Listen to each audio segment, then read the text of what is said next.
descubrir la manera de vivir. Este lugar, esta tierra, tiene tanto que ofrecer.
Welcome back, ladies and gentlemen, to PSGL Season 33, as we're heading to Round 2 in the lovely land of Singapore. And as you can see, I'm not alone. There is a lovely gentleman called Ben, or Benjamin, if you really want to piss him off, sat right next to me. You shouldn't have said it. How you doing, Ben? Biggest mistake I ever made. No, great to be here, honestly. I'm a little bit upset that I've had to miss the opening round. Fortunately, a little bit out of my control.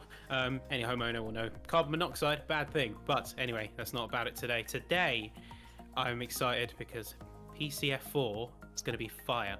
Oh yeah, especially from last week's race, which definitely packed a lot of action, and it left a few questions at the end, and I want to clear up the first and foremost. Did Leo Lund get the win? Technically speaking, the answer to that was yes. His 5-second time penalty was removed. I don't know how much you saw, Ben, of that race.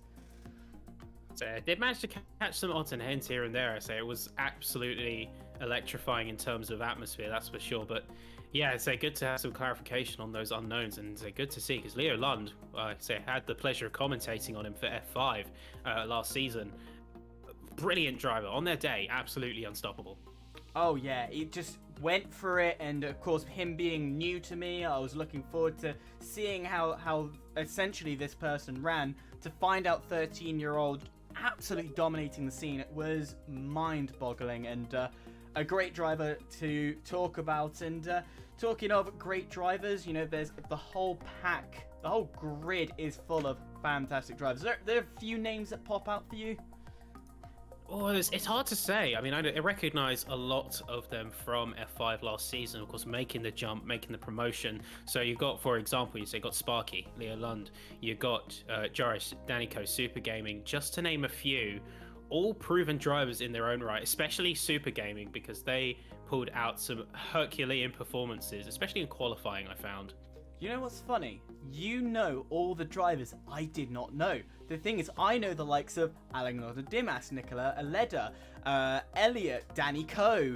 Those names are the people I know, but you know the opposite people. So I think we've got a full grid of knowledge now, which could then lead to some interesting driving, particularly as the team QRT have two drivers in second and third, Alexander Dimas and Norwicki, both in the Aston Martins, taking second and third after a very well-rounded race, because Dimas looked like he was going to win that thing. It's absolutely, like, the amount of talent we have on these tracks is nothing short of insane. Like, even, say, F5, F4, F3, all the way down, all the way up, is just, like, consistent. You know, wherever you go, you're going to get some great racing.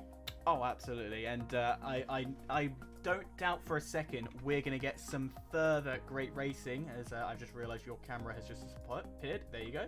You keep dipping in and out, but oh well. It's gone for now. Nonetheless, to Singapore. Tell me about Singapore. If my internet is good. Are you there? Yeah, your internet is going in and out. It's here and there.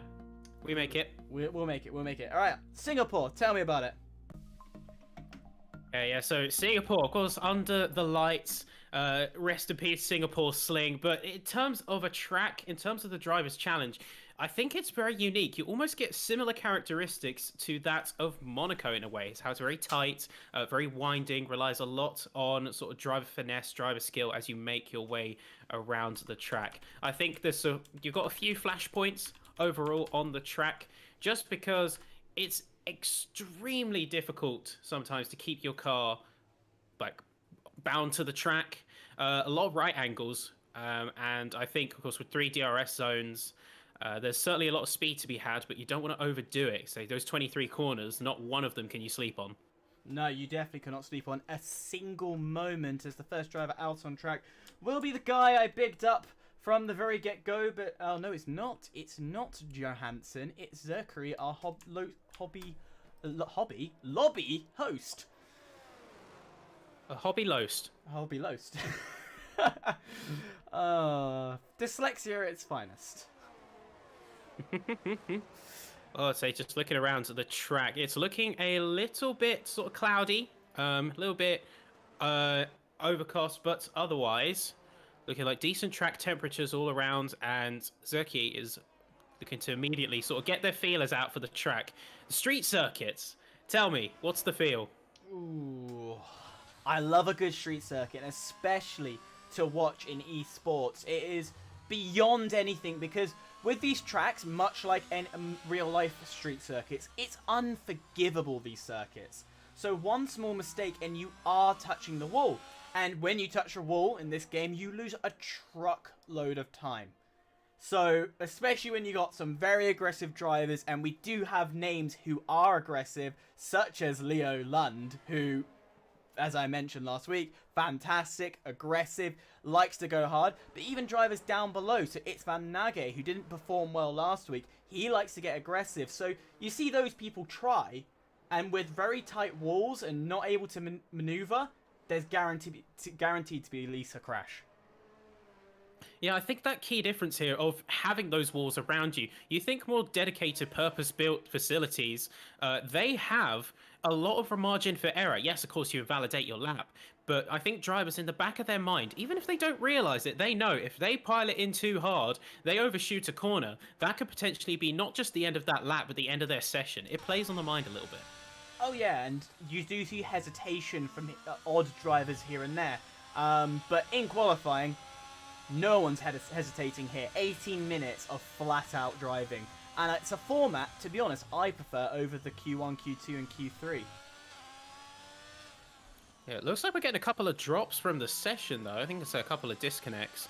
But, say, Zerki out on track now. Looks to be setting the benchmark. Of course, first one out. Let's see how they do. So, firing it tight. Very close to the walls. This is what we were saying earlier about maybe a little bit of hesitation, but knowing where your limits are. And it looks like Zerki is fully pushing to the absolute edge. I can count inches. I'd be surprised if a hair can get through some of those gaps.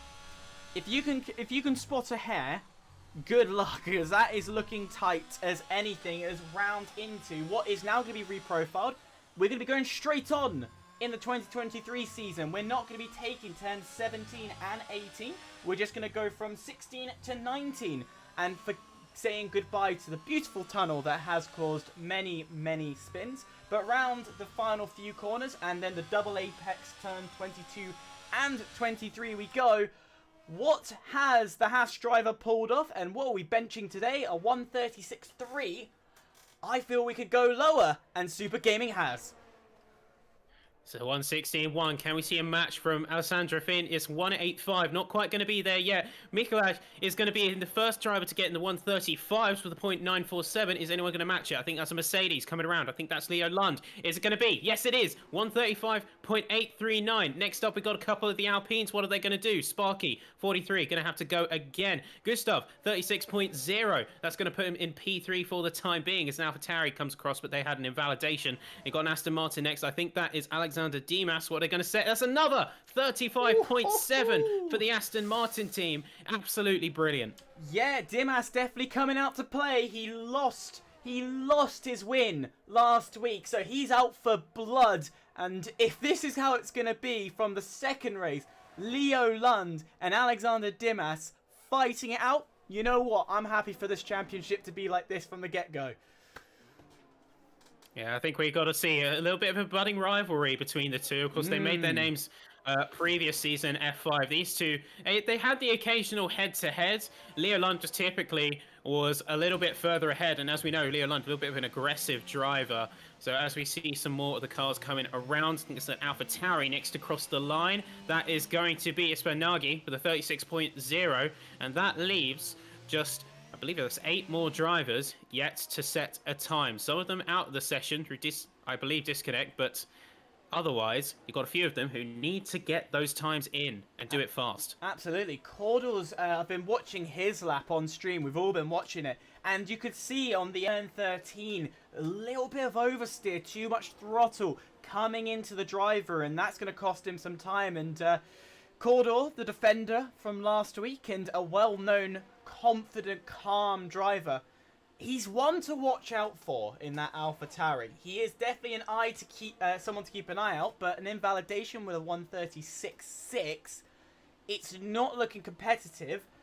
But keep your eye out. Let's see what he can do later on. Who's next? Who's on a lap? Is Danny Coe's on a lap? And There's Danny Coe on a lap right now. yeah, he's a bit of a slow merging dark horse at the moment. He started off, you know, in other leagues, not really a confident driver. He's not been a name we talk about all too much. But throughout that season, he built himself up. And now he's finding himself fighting in that mid-table quite nicely. So I think it's... Go on. Sorry.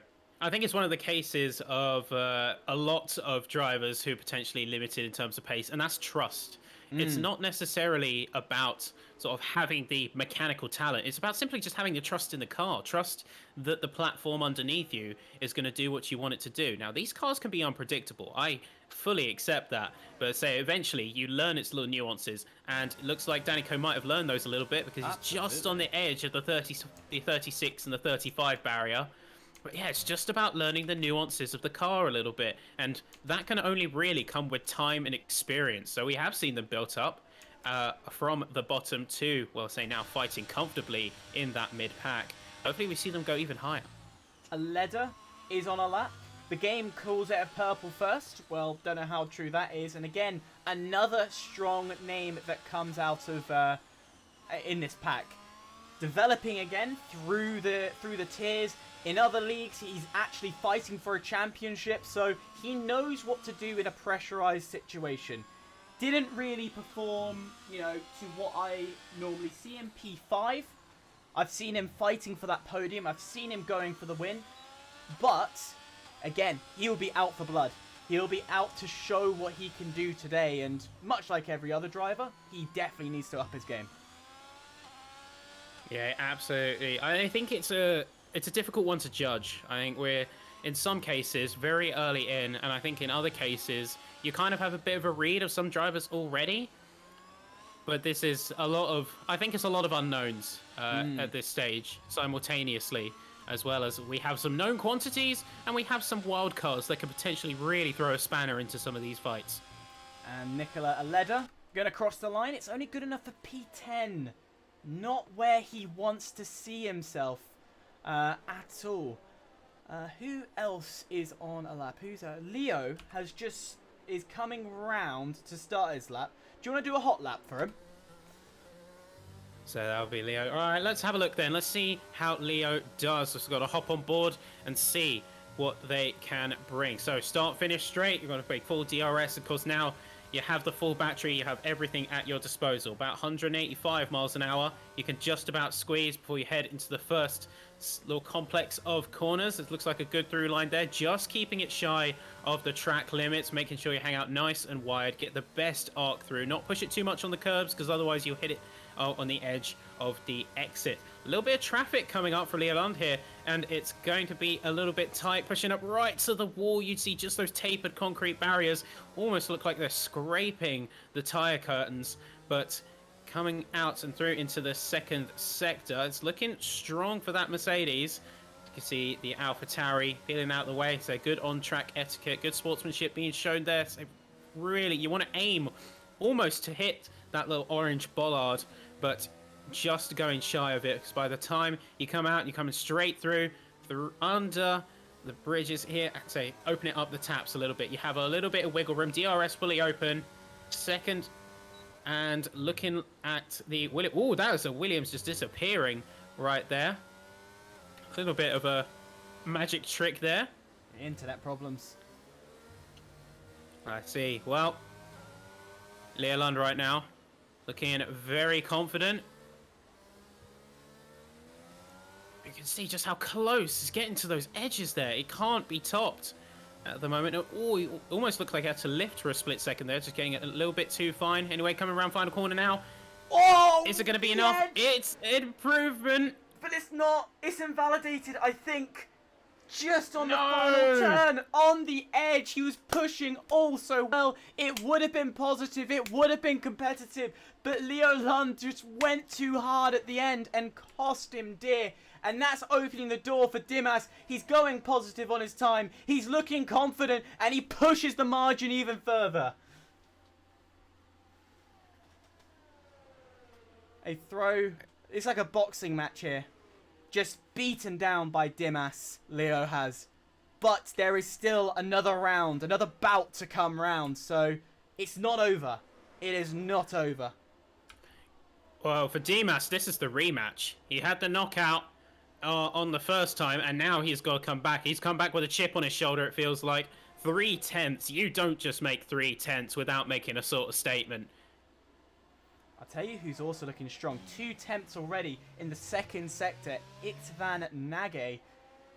He's looking strong from P8. So if he keeps this pace up, technically he'll put himself near the top. And as that track is building up the grip, it's building up the level of... the word's gone out of my head, but it's building up more grip nonetheless. As across the line he goes, good enough for P2. In a confident position as well, in a land of his own.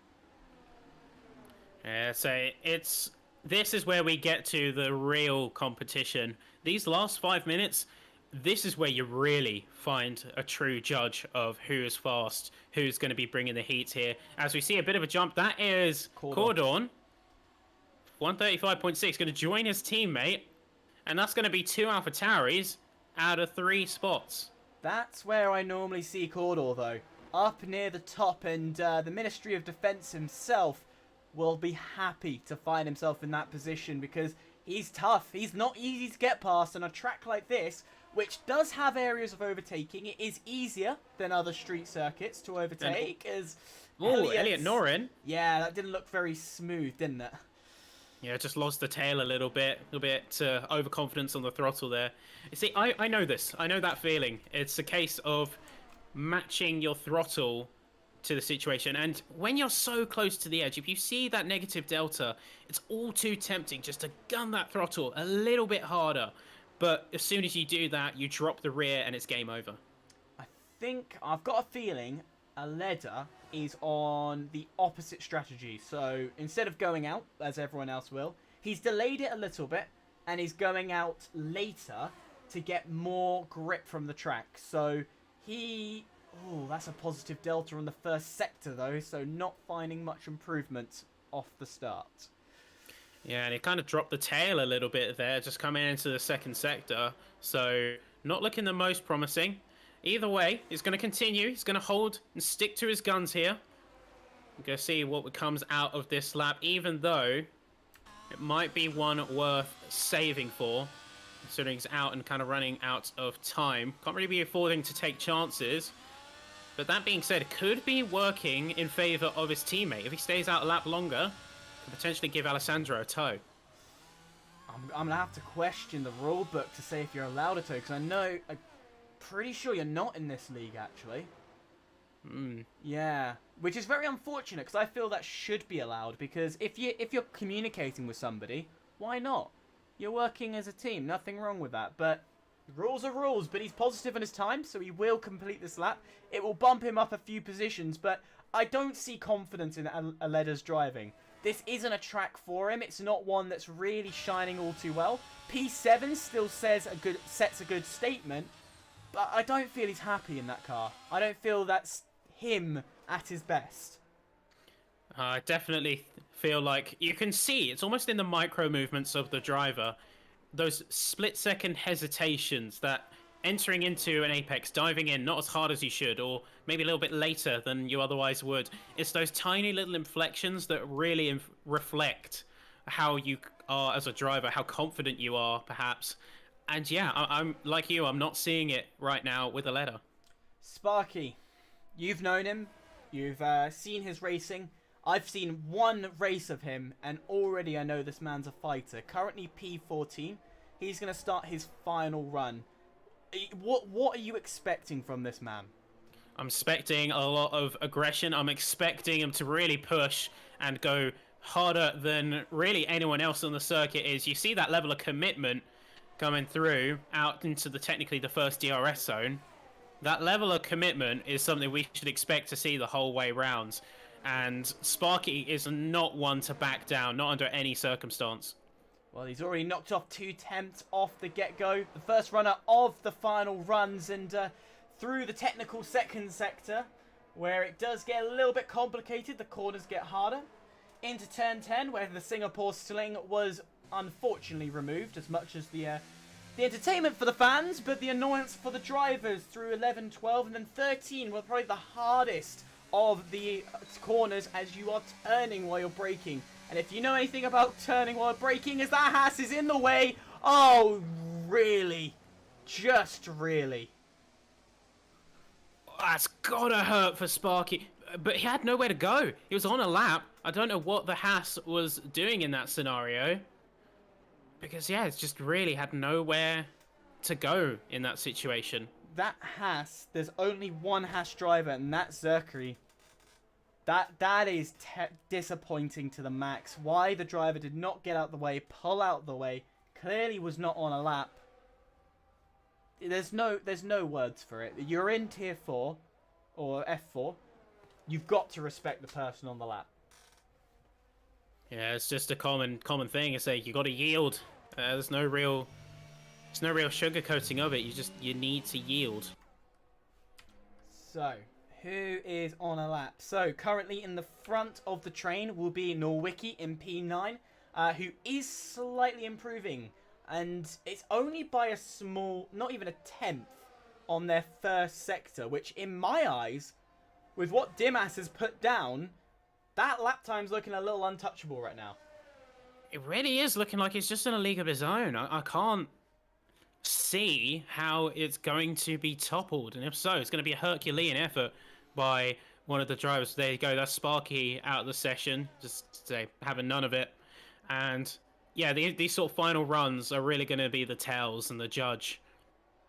Yeah, Norwicki still not finding much more improvement. I don't think he's going to jump all too far as it stands. He will find himself currently P5 as the lap actually has been beaten by a tenth and a half by Gustav. Where has that pace magically come from? From the Alpine driver, which we thought wasn't even in contention, has come and pulled out something. 6th for Norwicki. Nage will be next across the line. No major improvement. Where is Dimas? Dimas is a bit further back, so there's a few drivers realistically to come next. We've got Leo coming across the line, finds himself P3, can't beat Dimas, so his rival from the get-go, nowhere to be seen. We've got Elliot, who will be crossed the line currently in P10. What can he do? Finds himself only P8. And we've got Joris is going to jump himself up to P11. We're going to watch Dimas. He's not improving on his time, so that's going to be a win and a pole position from the Alpine driver of Gustav. Yeah, it's completely out of nowhere. I know we saw and we talked about Herculean effort, and it's almost just out of nowhere. It's almost as if he heard us and just said, you know what? I'll give you some excitement. I'll give you what you want. Let's bring the heat. Let's make things interesting. Gustav, right at all. Absolutely. Well, just how? Well, I know I'm a raw talent on this game, clearly. Yeah, no, I'm not really. But still, how do you pull this nearly Lewis Hamilton level? And esports, of course, a tenth is a lot, but that is impressive. Rundown very quickly. Gustav will take pole position. Alexander Dimas second. Leo Lund takes third. It's Van Nage fourth. Alessandro Finn takes fifth. Cordor takes sixth. Norwicki takes seventh. Elliot takes eighth. Super Gaming takes ninth. Adelaide takes 10th. Joris in 11th. Danny Coe takes 12th. Adam takes 13th. Zerkali will is in currently 14th. Justin takes 15th, Sparky in 16th, and I couldn't get to the end because I stuttered. Oh, well, we know the ropes, we know the main deal, and we know that it's going to be absolutely electric out on track. The rivalry is set. I feel it's going to be just from the way they're going back and forth one another, and that's looking very humidity. I would like to say rain. I would like to say rain. It's coming. I'm not sure, though. What's your thoughts? I don't know. I mean, I'm looking, and it's looking a little bit humid. It's looking a little bit overcast. I don't think we're going to see it, though. I think my guess is it's going to be overcast. It might affect track temps, but it's not much beyond. Well, we have only 15 seconds before we find out how this will unfold. With a rivalry currently sitting in second and third, a new contender rises to the top, pulls out a fastest lap in the last moments. We only have the 5 lights stopping us from seeing who is going to be crowned winner of the Singapore Grand Prix, as it's taking a little while. There we go. The first, second, third, fourth, and fifth light. And it's gone, and we are underway, and it looks to be good from the Aston Martin driver of Dimas. He's got the inside line. He's going to have the lead of the race, but the Alpine still fighting off the track. But the inside line in favour of the Aston Martin, and Alexander Dimas is going to have to fight all the way up to turn 5, where the inside line now favours Gustav, and the Alpine driver has to back off and allow Dimas to take the lead of the race. But he has this very, very long straight to try and get the position back, but it's not going to be good for him, and that is critical from the start. Yeah, these first 3 laps are absolutely critical. You've got to get a good position by the time DRS comes into effect, because once that train is up, you are in a lot of trouble. Yeah, and Adelaide is trying to fight in P8. He's trying to find his way past his teammate of Finn. He has successfully done it, and now try and get ahead of Elliott, who's crept his way up the field. Matter of fact, he's found 2 positions off the get-go, and that's Gustav. He's spun. He's spun somewhere, because I can see him. He's dropping down. Oh, at the front. What is this? Oh, this collision. There's collision on the opening laps, and that's somebody's front wing. I think that's Cordor's front wing. No, it's Van Nage's front wing. Completely off and damaged. He's trying to fend it off. Leo will get past, but Dimas is now going to get himself a lovely lead ahead of the massacre that is the front runners. So both our AlphaTauri drivers losing their front wing off the start of the race. I think Elliott actually has end plate damage on his car. I think he's staying out though. On Aleda, who started, I think, he started P10, has found himself in a fighting chance to go against and get the podium here. And he's going to hunt Elliott down with all might early on in this race to claim the podium position, and he's got this straight to do it. Dimas really is just in the perfect position, the prime position right now. There's nothing that the other drivers can do. It really just did not go their way for anyone. I feel especially bad for AlphaTauri. Both of them lost their front wings, so both of them need the pits. That double stack is even more of a penalty in terms of time. They really are looking like they're on the ropes. Leo Lund is about 2 seconds off of Dimas right now, but is it going to be enough? Because, of course, once that DRS window opens, Leo Lund and Aleda are going to be the ones in the firing line. Dimas can run away with it. Yeah, I don't think Leo Lund's, Dimas and Liam Lund, they're going to run their own races from here onwards in my eyes. Realistically, Aleda, who critically made that overtake early to have track position, he's the one that's under threat here. He needs to pull, and he's setting purples here. So he's pouncing, he's pulling the way, that gap is slowly increasing, and he needs to, 1, to catch Lund, and 2, to not be attacked by Elliott, and he's on the fringe right now, but Elliott's also pulling away because he's just pulled the second onto Finn, Aleda's teammate, and this is critical because it's right on the fringe right here. No DRS on this straight, and there's the second mark. So first, second, third, almost fifth, because that's teetering at the moment, all have a second amongst each other.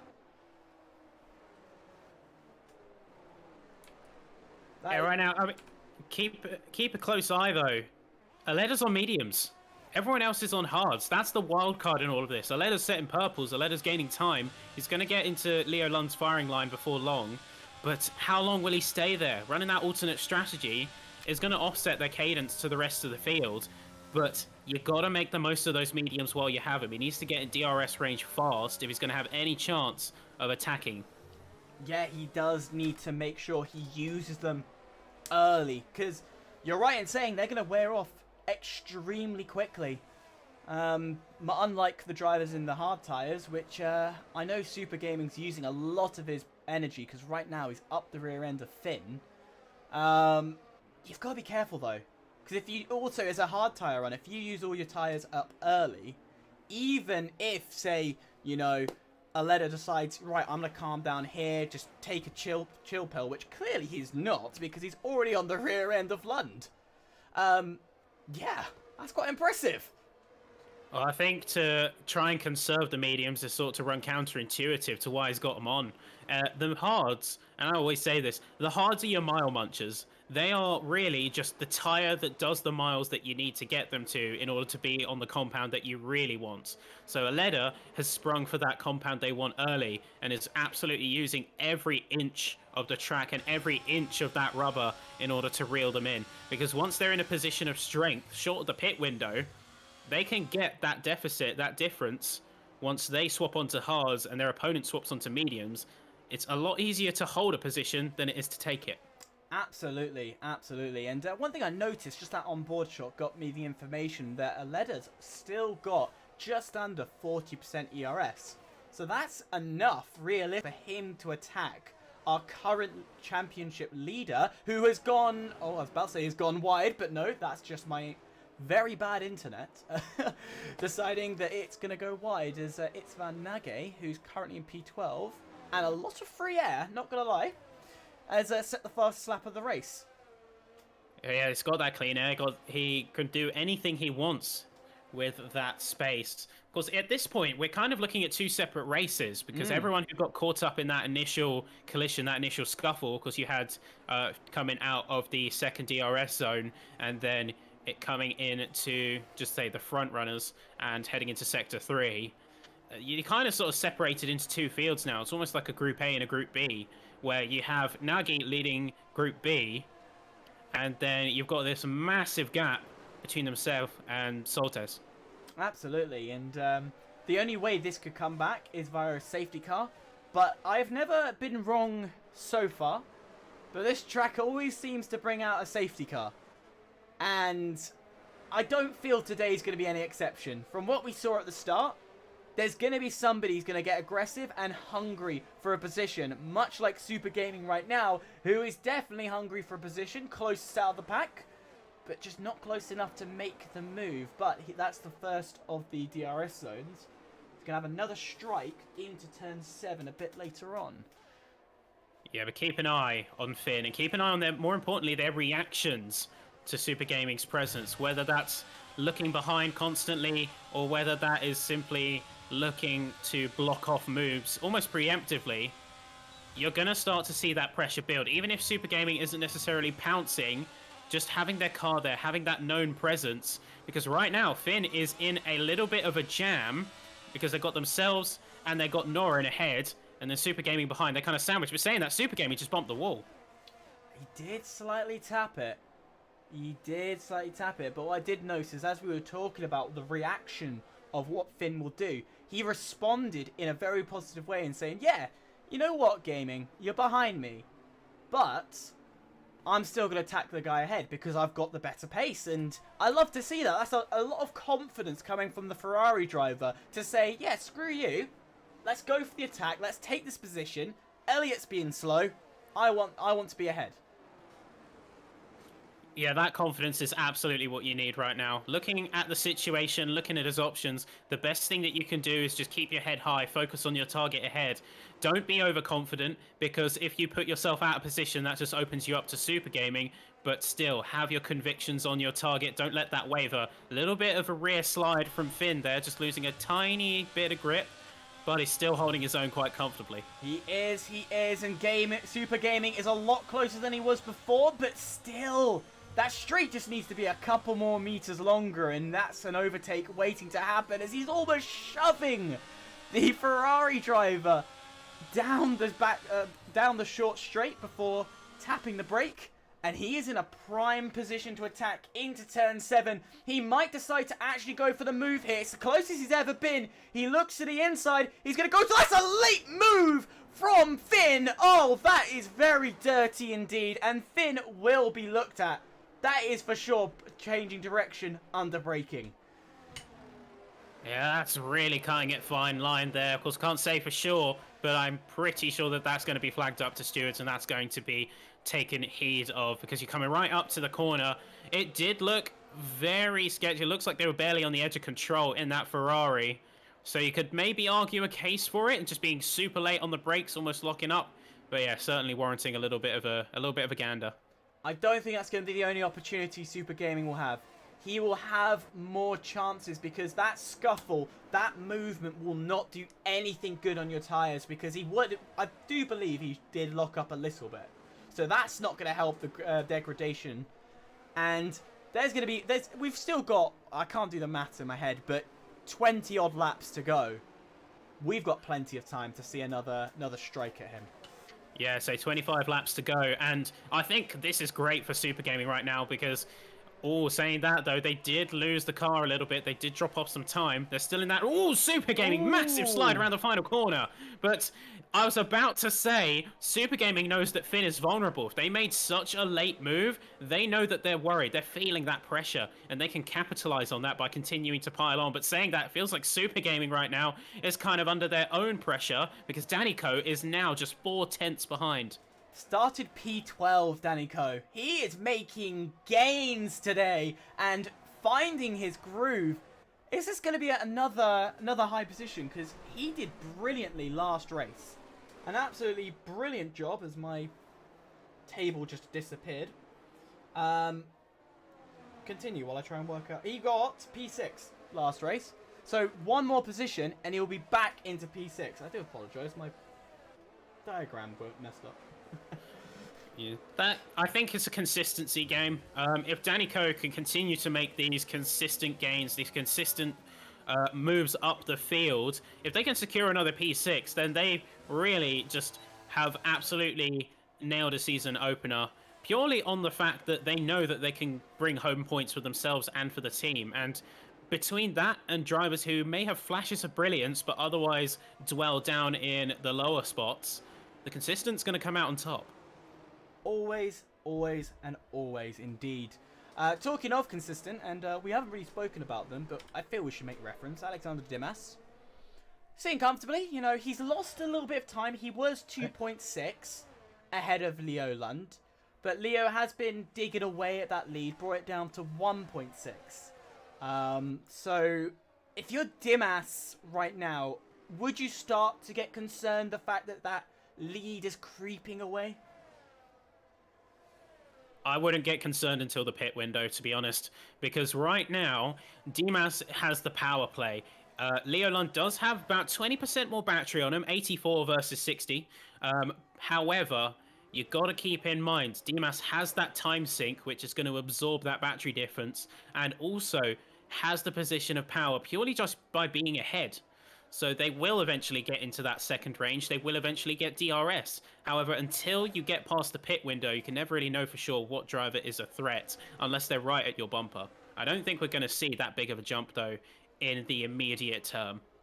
And in terms of strategy, because we're going to probably see pit stops around lap 16, give or take. What is your prime window for pitting? Well, looking at some of the compound choices around the field and looking at where drivers stand, you're looking at about, say, 20% on the hard compound right now. And I'm just trying to get a bit of a read on someone who is running the mediums by comparison. Aleda. He's in third. Yeah, just trying to get some telemetry pickups, but no dice, sadly. So yeah, if you're looking at 20% on the hards, right now you're going to be looking at, I'd say, just shy of 30%, because it's not so much the wear rate, it's the pace drop-off that makes the big difference. So I think we are going to see probably a fair chunk later, I would say just coming up to the final third of the race, so about lap 18 or 19, just because you want to maximize before the pace drop-off on those mediums. Absolutely. We drop back to the mid-pack, to P6, where Super Gaming once again has found his pace. A little bit of a hiccup a few laps ago. We thought we were getting worried. Danny Coe thought he was going to get again another P6, but he's found his way back up to the rear end of Finn. as he's probably getting flashbacks into turn 7 by the move of Finn's very aggressive defending style. And if he's going to be aggressive into turn 7, where realistically would you see Super Gaming try to overtake? It's tough to call. I think we will definitely see a little bit of time pressure for the second DRS zone, but saying that, Finn has also got the DRS with Norin ahead of them. So looking at it in terms of the grander picture, especially looking like Super Gaming might be struggling a little bit with getting back on the throttle overall, a little bit too aggressive on their reapplication. I think we won't see a move for a couple laps, but then when we do, it's likely going to be either coming out into what's technically the first DRS zone. Well, we will have to wait and see. Is he likes to apply the pressure in these slow zones. So, particularly sector 3 through 90 degree turns of 16, 17, 18, 19, 20 and 23. He does like to apply the pressure here, and then it does give him a good run, but realistically, this corner here, the turn 1, looks promising, but again, much like the situation on the second DRS zone into turn 14, it's 1, not long enough, and 2, the driver ahead does have that DRS.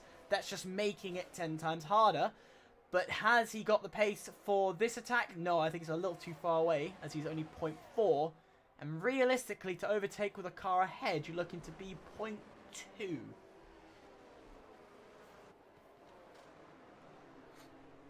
Yeah, you got to really be in the range of about 0.2 seconds before you can truly consider making a move. In terms of the ongoing battle between these two, I think Super Gaming might be going for a bit of a longer run, trying to see if they can eke out a bit of a sort of strategic blunder from Finn, because Finn's also trying to attack Norin, and they have about 20% less battery than Super Gaming in the Alfa Romeo. Norin's also using their battery to try and defend, so I think Super Gaming might be either forcing them to burn their resources where they have a surplus and attack Norin. As soon as they see those recharge lights, that's effectively the go-ahead. Yeah, just something I've noticed, it's a bit more to the back of the grid. We're having no fight for P10 as of right now. So P10 is amongst this lovely train all the way up to P4.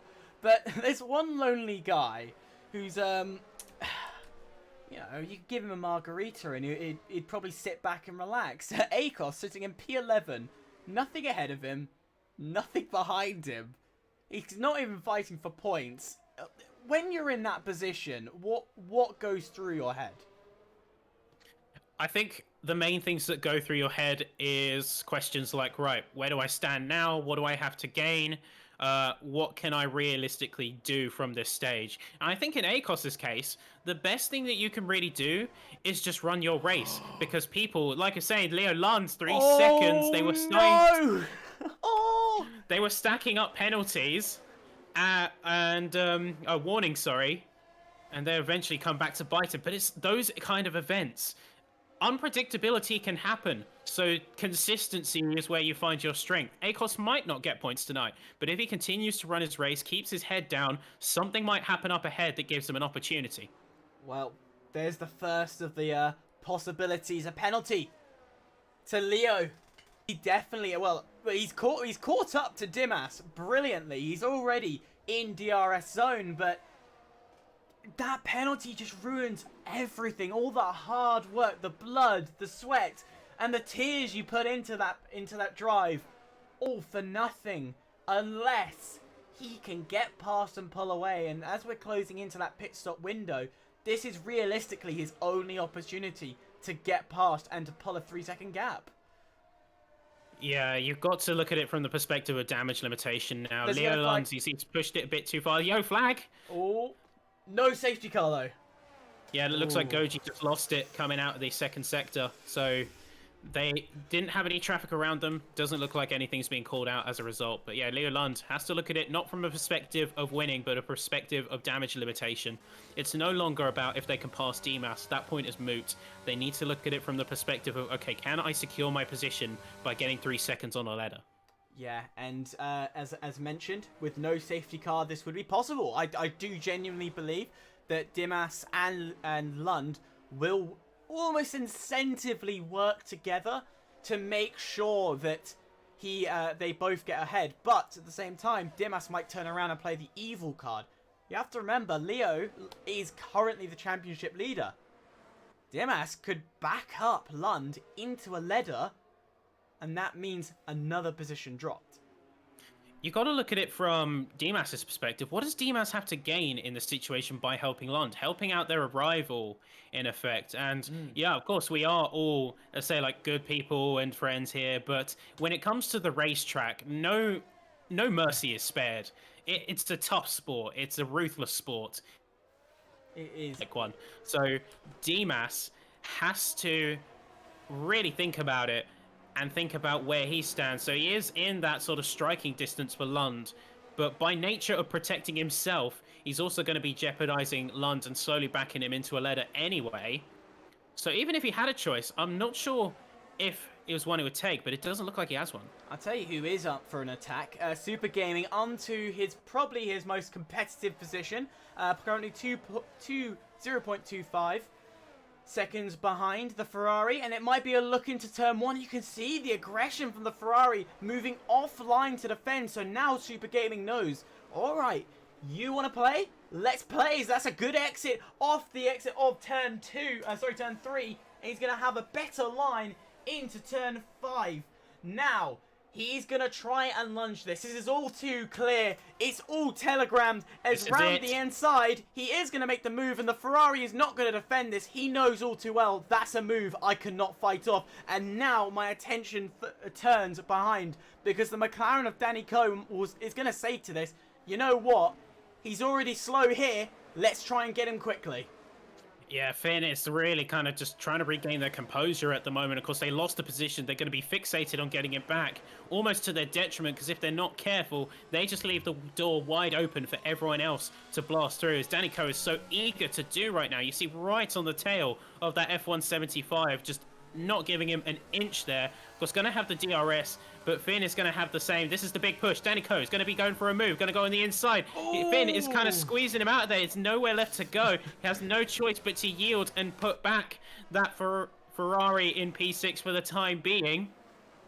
Yeah, Finn is not happy. Finn is pushing to keep their position tooth and nail. I'm not going to lie. I'm not fully opposed to Finn's defending. It is a very aggressive style of racing, and holding his position is almost what I do when I race. If you're going to go down the inside of me, I ain't going to budge back to the outside line. You're taking the tighter route. And that is what Finn's doing. He's making sure that the driver that's doing the overtake has to stick to his line and commit to what he's going to do. Otherwise, they collide, and that's his play card to go, yeah, you know what? By the books, you hit me. I didn't hit you.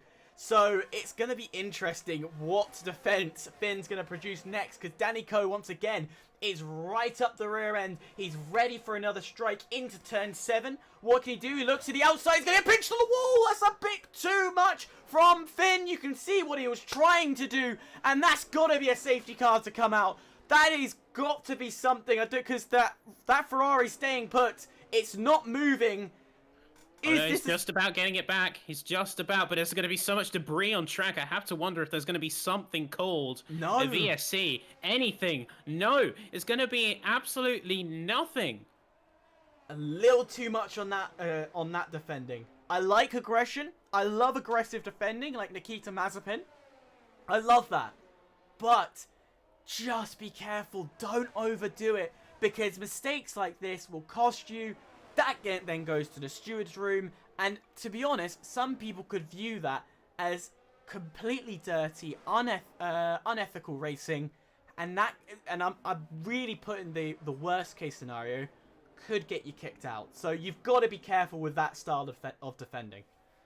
Yeah, I think Finn's really just sort of blundered their race here.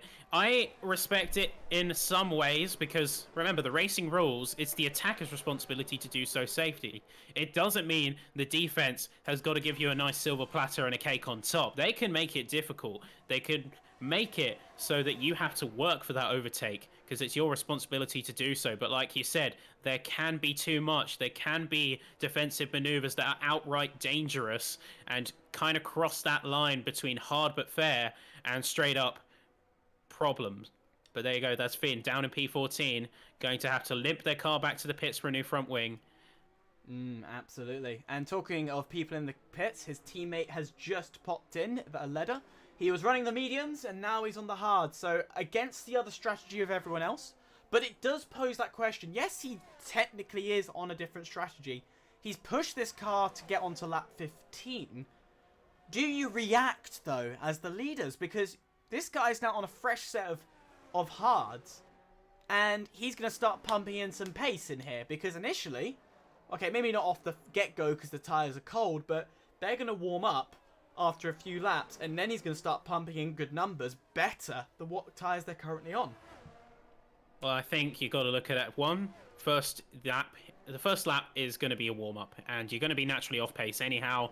The hards, for what they're worth, they do hold their pace very well over a longer distance, so they're not like any other compound. They do have that consistent level, if slightly lower pace overall, so the deficit is not going to be that much. The question is, luckily, with all of these top teams, they're all from different teams. Everyone, P1 through 7 is a different team, so there's no danger of double stacking.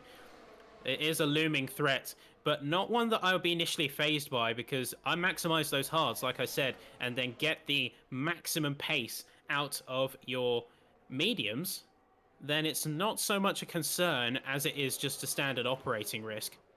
Yeah, I'd agree with that. And Nage, as you probably saw, a little bar at the bottom, hence why there's someone moving down the grid, has disconnected from the game. So it's Van Nage, who was running himself, I think, in P9 originally, is now finding himself going down. But on the screen at the moment, Joris, that's nice and clean, into turn 7. And that's ahead of the McLaren. Is Justin going to go for anything in a retaliation? There was a tiny bump on the back of that Williams there, but otherwise keeps it civil, keeps it nice and clean. Zerky is going to be on the back of that McLaren soon, though, if they're not careful. So this could be a three-way battle for 5th place.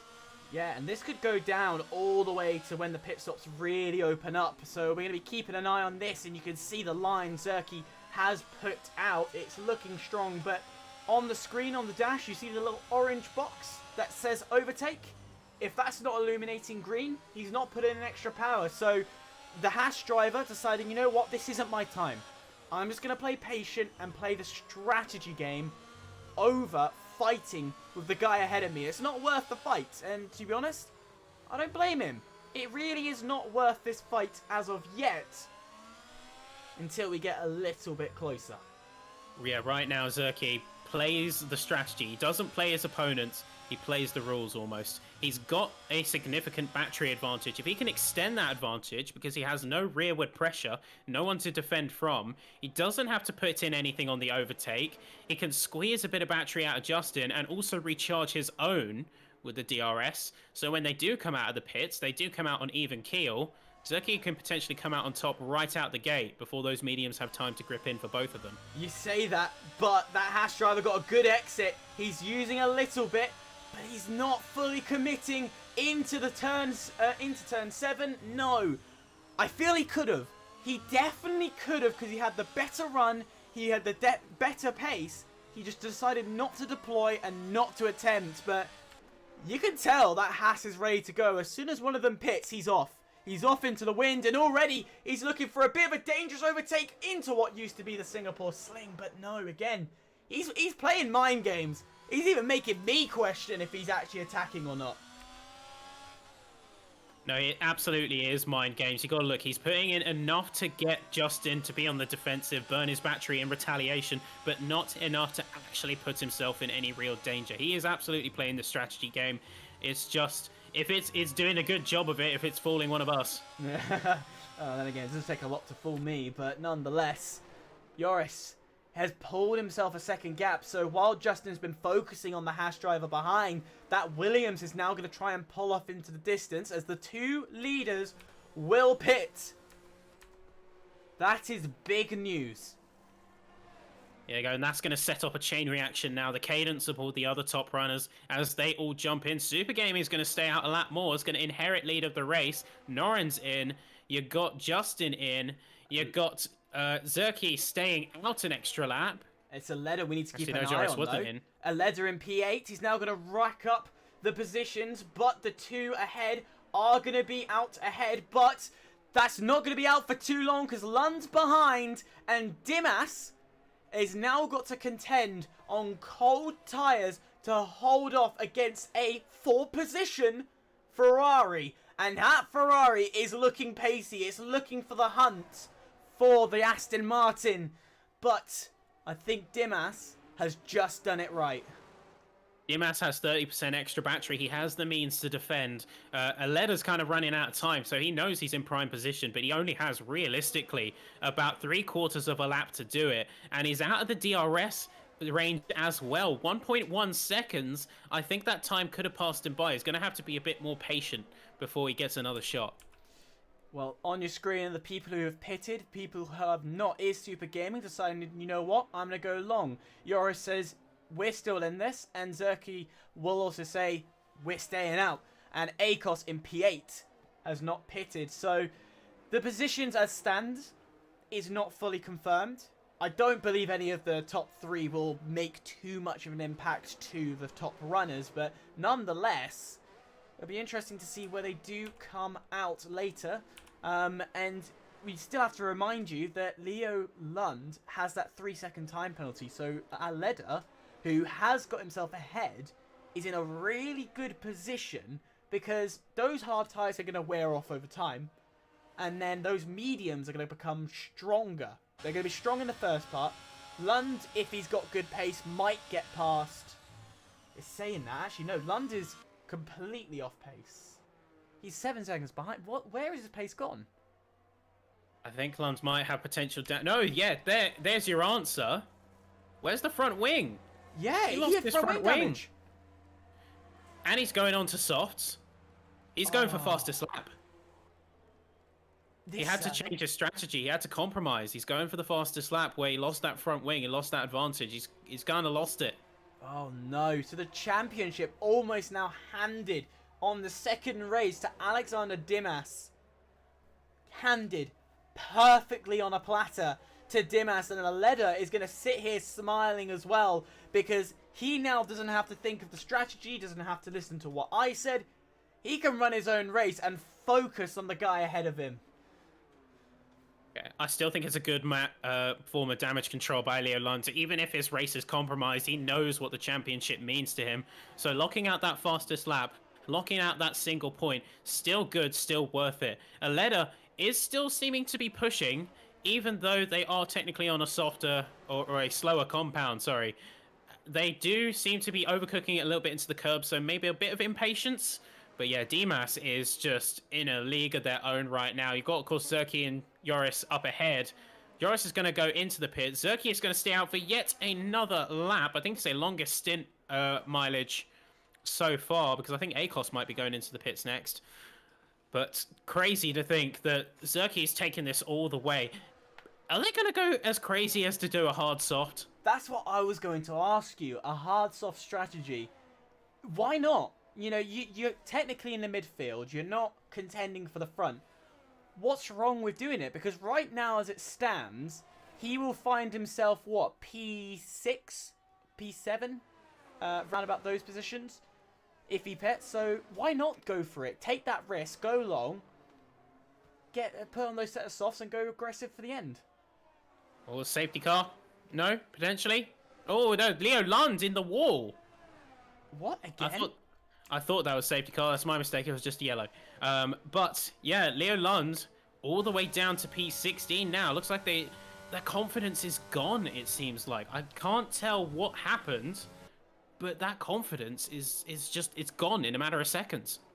I'm just trying to look at how he's driving, see if I can gauge the way he's behaving, and seems smooth for now, but yeah, he definitely has been tilted, for sure.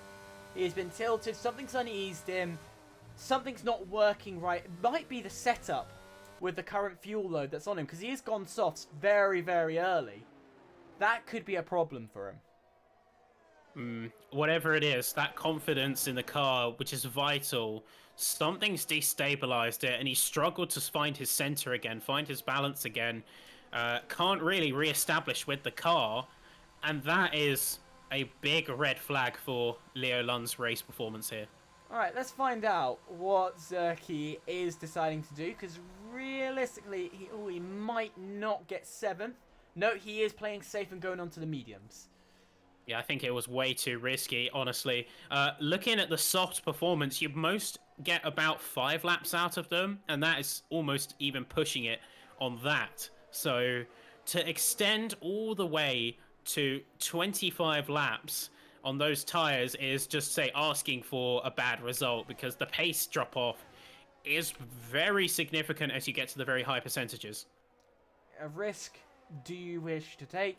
Clearly not. And the only real person who's up for a bit of a battle is someone we've been mentioning quite a lot today, as Leo Lund does get the fastest lap of the race. But Super Gaming, surprise, surprise, is fighting. But this time it's not for 8th. It's not for 6th.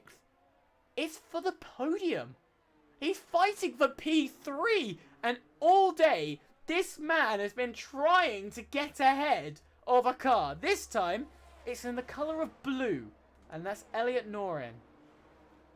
It's looking around for options right now. They have a tried and true tactic almost. It's like keeping that pressure on, remaining aggressive and resolute is going to destabilize even the most composed of drivers. Even the Iceman would tremble if you let him too long on Super Gaming.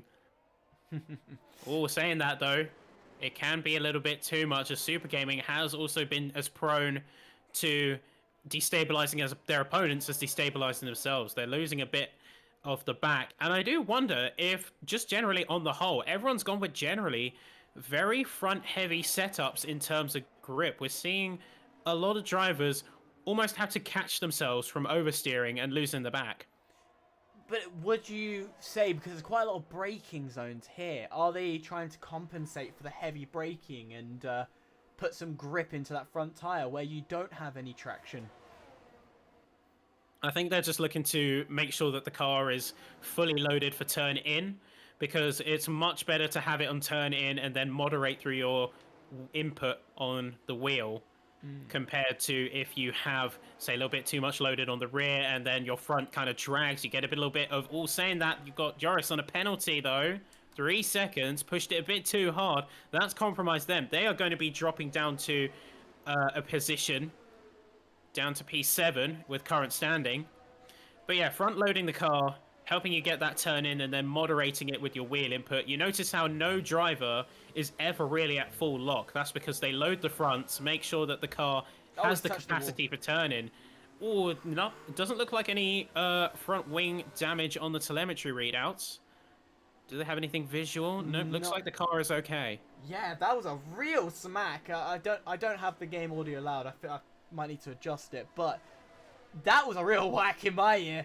I heard the thump into the wall. I was genuinely worried he would have taken that wheel off. But Joris is playing the aggressive game. He is definitely looking to see what he can do. Lap 23 out of 31, so we're slowly getting into those closing stages. And that Williams driver, I don't know how many times the McLarens have been overtaken, but Danny Coe in P5, he's not going to say no to P6, because again, that's going to be some consistent points for him. But Joris, on the other hand, he's wanting this. I can see from the way he's driving, the way he's pushing, he wants to do something. He's down to under 20% ERS. He's going to go for it. Down into turn 7, rounds into turn 5, through turn 6, because it kinks. And then from the inside, he's looking for turn 7 overtake, and cleanly and efficiently done.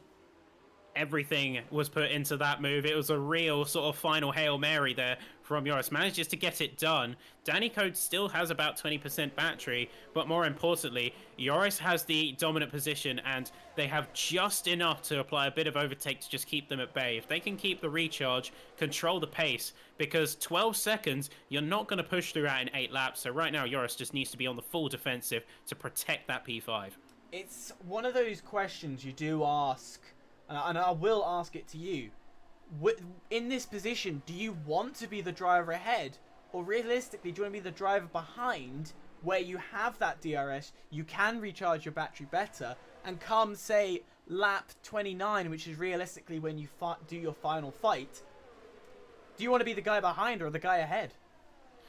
Well, that depends on where you are in the race, because, and this is going to sound like a little bit of semantics, but drivers, when you're going for consistent battles and switching of positions, drivers like to set up a pendulum. Because no matter what you do, no matter how hard you defend, the driver behind you is going to have the advantage in terms of DRS and is going to have the advantage in terms of resources. So what you need to do is you set up that pendulum so that when you strike the final lap, you are the one to swing ahead and take that top spot. I think Joris could be in position to set up that swing. So maybe Danny Coe gets back round, but the more important question is, will they retake it come lap 31? I'll tell you who is definitely trying to make up his mind is Super Gaming once again on the rear end. He is almost shoving at some points that at Red Bull up the road. And again, you asked the question, is it sensible right here? You know, this is a podium position he's now fighting for. Is it sensible to attack Elliott at this point in the race, or save up your battery and apply the pressure later on? But nonetheless, pressure is there for sure, and he's definitely letting the driver ahead know that the red of the Alfa Romeo is present and coming through. Well, he's all primed to go for a potential move here. He has everything, all the cards are in place. They're about equal in terms of battery, and right now, as it stands, Super Gaming has the position to continually apply that pressure, push Elliott Norin into a little bit of a mistake as they start to croak. You got essentially 5 laps to make something happen, so I would not be surprised if we see Super Gaming almost like charge up a move where they have Joris on the ropes potentially, but only until the sort of final moments do they really fully commit to holding that position for the podium. Well, we're going to have to wait and see. Let's see if he is going to do anything turn 7. No, just a little too far back already. But I'm starting to see a little bit of a midfield battle re-emerge. And there's a bit of familiar faces here. It's the 2 McLarens and a white Haas, who... That Haas's tyres, we know, are very fresh and are going to be very, very competitive. And do you think, and it's a bit of a bold thought, do you think Zerky has P6 in the bag here? I don't think so. Purely because Zerky is out of battery, and standing between them and P6 is Justin. 30%, has relative control, still has quite young tyres, 7 laps on the medium, so realistically you're looking at about 25% on the wear rate. So they're still very much in a prime position, and I think Justin is going to do everything in their power to protect their teammate, and by proxy, the both of them. Well, you can see that... Wait, what? What is Joris is in the wall? What? Joris is in the wall! Yeah! His car is completely shot. That is full SC. Yeah. That is full SC. He's completely marooned on track. It was out of nowhere. It just glitched into place, and next thing you know, Joris is in the wall, and full safety car. Who's committing to it? Nicola has gone in. Elliott has gone in. And so is Super Gaming, but unfortunately, he went past the start-finish line and past the pit lane opening. Dimas is behind the safety car. He can't change the softs. Dimas is in trouble. He is in a big trouble here. Aleda's going to get back to the front, and Dimas is really going to have to consider how they're going to defend, because by the point the safety car leaves, that's going to be about 2 laps. We're looking at lap 28. So it's going to be a 3-lap shootout between all these top drivers. Everyone has switched onto soft. It's going to be an absolute free-for-all. Dimas is poised to drop it here. I would be screaming from the top of my lungs if I was Alexander right now. I'd be furious. Genuinely furious, and I wouldn't be surprised if there's a not too polite words to Joris later when he finds out it was him, but nonetheless, This has opened a world, and I tell you who is celebrating, Aleda, to see that his competitor ahead of him didn't pit. That's just giving himself some candy, isn't it? And rewarding himself. Yeah, he's really in a prime position to take this. All DMAS can do at this stage is recharge his battery to 100% and, in air quotes, defend like a lion. That's all he can really do in this scenario, but he's fighting an uphill battle. The entire grid is on softs. They know what's going on. DMAS, unfortunately, got caught with his pants down in this situation. There's nothing he could have done, so the best he could do is make the best out of what he can right now. Well, we said there were 2 packs. I said at the very, very start, all it takes is a safety car, and Singapore will have a safety car. I failed to disappoint, ladies and gents.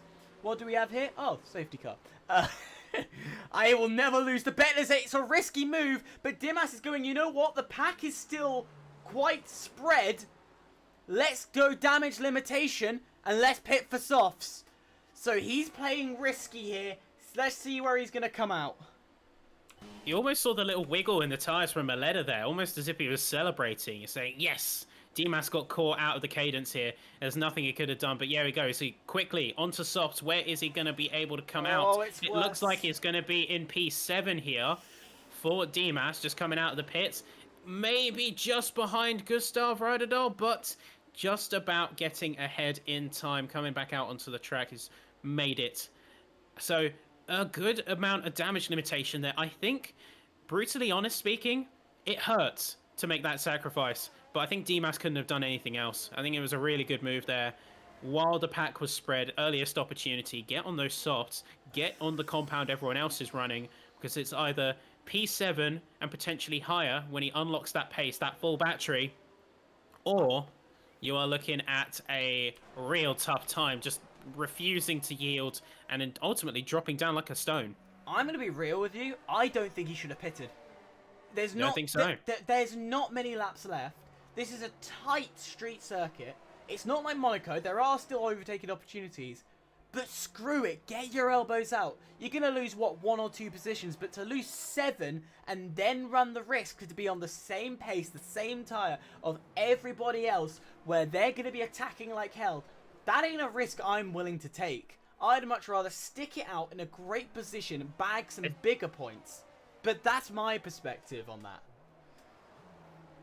It's a tough one to call. There's no true right answer because it comes down to the driver and what they're willing to do. I think DMAS, in this case, went for a bit of a safer option. They had a good ride up until this point. They got, caught off guard with the safety car and the cadence of the race. So I think that they went ultimately for a safe option because staying on those mediums, looking at the pace deficit, fresh softs versus fairly worn-in mediums, it's a big gamble. And for all it's worth, yes, it's not like Monaco. There are overtaking opportunities, but it's those off points where those softs are just going to have so much pace by comparison. That's really where he's going to get caught off guard. Not to mention, once you drop one, you drop them all. You get destabilized. Everyone's going to be packed up behind you. So one position becomes 2, becomes 3, becomes 4. That is a very, very good point. We're going to have possibly one more lap. And then we're going to be heading into lap 29, only allowing us 3 laps of racing. So if you play F1 2022, on your PlayStation, Xbox, casually gaming, you might do the quick 3-lap race.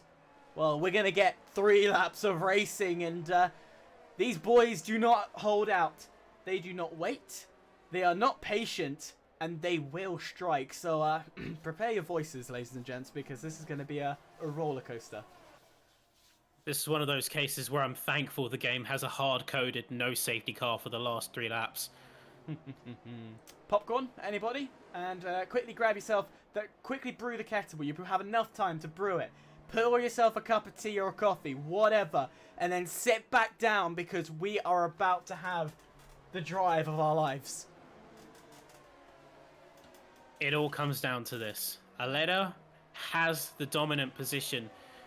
No DRS, remember, because that might take a couple laps to be reactivated. It'll be too late by that point.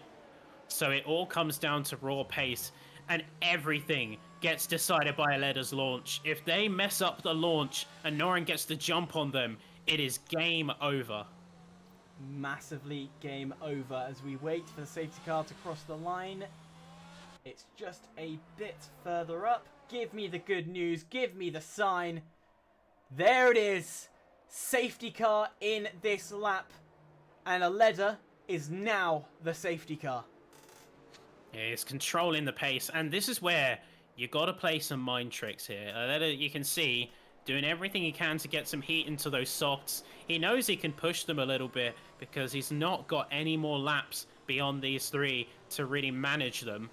And everyone knows that too, so he's got to catch the drivers behind him off guard. They are going to be watching him like a hawk. If they can jump at a real inopportune time for the others, maybe say just coming out of a corner, then you might be in with a shot of letting the crowd go.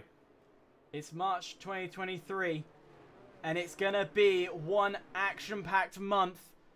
Lap 29, we're about to head off. Last 3 laps of the race held in the lead by Aleda. Elliott wasn't even in contention for this race win. We go racing once again, and immediately caught off guard. The Red Bull was not watching. He was not prepared. There's a McLaren of Justin trying to fend off near the back. He will hold off Dimas for the moment. Dimas was leading this race throughout this race, but with confidence and poise, but the safety car to screw him over.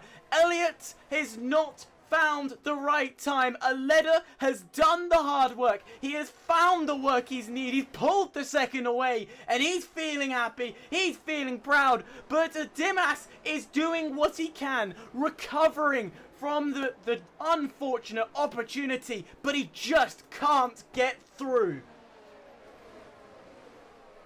It's just holding his line. It's really all it can do here is just hold that position. Fight for your life like it depends on it. It does. Dimas looking around, pushing sideways, just about keeps the car together. Eventually sacrifices that position to Ryderdal as he's trying everything. He's giving it his absolute best. Contact and all. Gustav on the inside. Contact made. Just about keeping it out the wall between the two of them. He cannot afford to be this risky. He needs to rein it in. Justin's getting away. It's about a second that's starting to open up between themselves and Justin. Meanwhile, the top end of the field, Zerke P5 looking at options. Sandwiched between 2 McLarens, has to decide. All of these drivers making their moves. Norin at 1.3 seconds ahead, though, absolutely nailed the start. Norin got kept sleeping. Yeah, and that's all you need to do, and Nage will retire. He's gone into the wall, but the game will not call a safety car. It's too late for that. It's too late. We're not going to race under the safety car for the end. And you can see the Haas driver is in the sticky situation. Johansson is in the points. The boy has actually done me good and not mugged me off this time. I can speak positively about you. A little bit. Nonetheless, up ahead, you can see Super Gaming is trying to do what he can. No DRS just yet. He will have to wait to the very last lap before he can pull out open the flap with the rear wing and get that little bit of extra speed. And that might be what he is waiting for. Much like Danny Coe, who is waiting patiently behind the Alfa Romeo to make a move. Looking for that opportunity. It's not quite going to come just yet. Super Gaming has to make a decision now. Does he push ahead and really forge ahead with that overtake button, or does he yield and settle for the podium? That's the thing he's got to decide, because Danny Coe is about half a second off and is looking hungry. That DRS isn't going to kick in till potentially the last lap, if at all.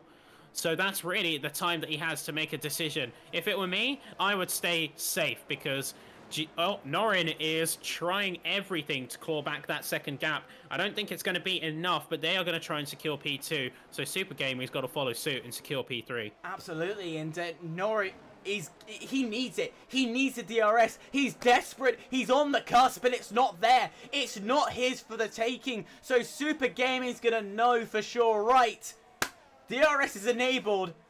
He's not going to have it on this section, and that's critical because he's got to make good movements through turns 1, 2, and 3 And look at the clock. Look at the time. 1.3. And Super Gaming's closing. And with DRS and probably a good chunk of battery, what has the Alfa Romeo got? He's a bit far back.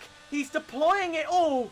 And it's not going to be enough into turn 7. So all is good for the moment. So Elliott will hold his ground. But we know how twisty the streets of Singapore are. These gaps can open and close within the second. Within every single turn, the gap changes through into turn 10 where the Singapore Sling used to be. And still no advance from Super Gaming. More gaps are opening up and the overtaking action we promised you is not appearing. The sensible heads are kicking in. And round turn 11 we go. The last real opportunity to mount an attack. And you could see Super Gaming going for it. But he knows all too well he just isn't close enough. And has to sacrifice his race here unless he does something absolutely out of his mind, because that Red Bull is running a little slow, playing the defensive card, playing it safe. But I tell you who didn't play it safe today, Nicola Adelaide, crawling through the grid, went for the alternate strategy, medium to hard to soft. Nicola wins the Singapore Grand Prix. What a brilliant performance there. And really everything just played into their favour. That safety car changed everything. And it fell right into their hands. Just didn't put a foot wrong today in this session. Did a brilliant job of it all. And yeah, what a run to win the Singapore Grand Prix. And what a drive. He didn't demonstrate himself pace. I said today that he didn't look confident at all. Through the qualifying, it wasn't the pace I expected from him. And then just as the race went on, it almost was like he just found his rhythm, found his groove, and put himself up to a great position. And do you agree with driver of the day being Adelaide?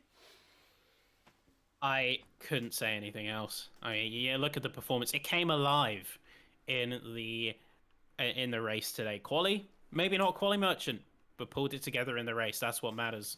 Yeah, Aleda. I do apologise for calling you Adelaide here and there. Excitement kicks in.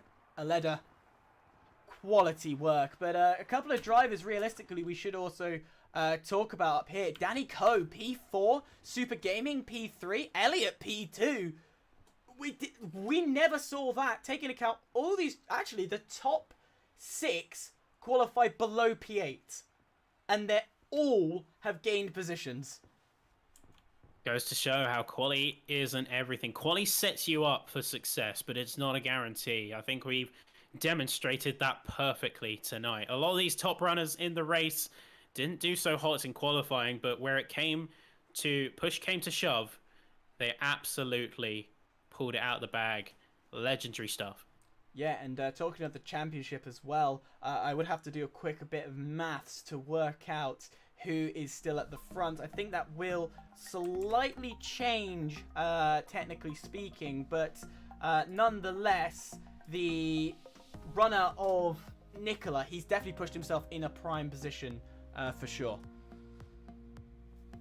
Yeah, so looking a little bit at the maths of it all, it's kind of hard to judge. It's a little bit hard to judge, but we could be seeing some big shakeups, not just at the top end, but in the mid-pack too. Well, it is only the second race, so I would expect a little bit of a shake-up. But where are we going next week? I'm loving what it's saying. We're heading to France. Have you got your croissant ready? Oh, yeah, I'm ready. So Paul Ricard, as they say, is looking spicy. So I think it's a 247 layouts off the top of my head. So one of the most versatile, technically, tracks on the calendar. Of course, we have the Formula 1 layout, known for being a little bit of a concrete jungle. Lots of runoff, very flat as a circuit. So interesting to see how drivers will make it work. It's also one of those races where it's hit and miss what type of action you're going to get. You could, on one hand, get a very stalemate DRS train orientated race with not a lot happening. But if the drivers want to, and if they play for the entertainment purpose, we could see quite a lot of overtaking happening here, specifically around turn 10 and turn 11, which is always a spectacular to watch them go flat out through turn 10, almost shoving each other off the road before making a lunge into the hairpin of turn 11. That always is great to watch. But any last words from you, Ben? I don't know. I mean, it's tough to call in terms of the championship, but above all else, there's some brilliant racing out there today. The strategies came alive for some people, really saw the chops, not only in terms of race pace, but in terms of the minds behind the drivers and seeing just how much is at play. The mind games, the strategy, the baiting, the pressure. It's all such a big deal, and it was great to see it out on track today. Yeah, absolutely. And if you enjoy this action all too much, we are, as we mentioned, here next week, and we'll be here in the French Grand Prix. But I think the Tier 1 race, correct me if I'm wrong, that's a Monday? I say that with a question mark. Question mark, believe so. Yeah, basically throughout the week we have more great action from the PlayStation side of things. We have Tier 1 that always puts on a great show and demonstrates to us how racing should be, but nonetheless, if it is this action and only this action you want, then stay tuned next week as we're heading to France. This broadcast was brought to you by GT Omega, proudly supporting PSGL.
Last time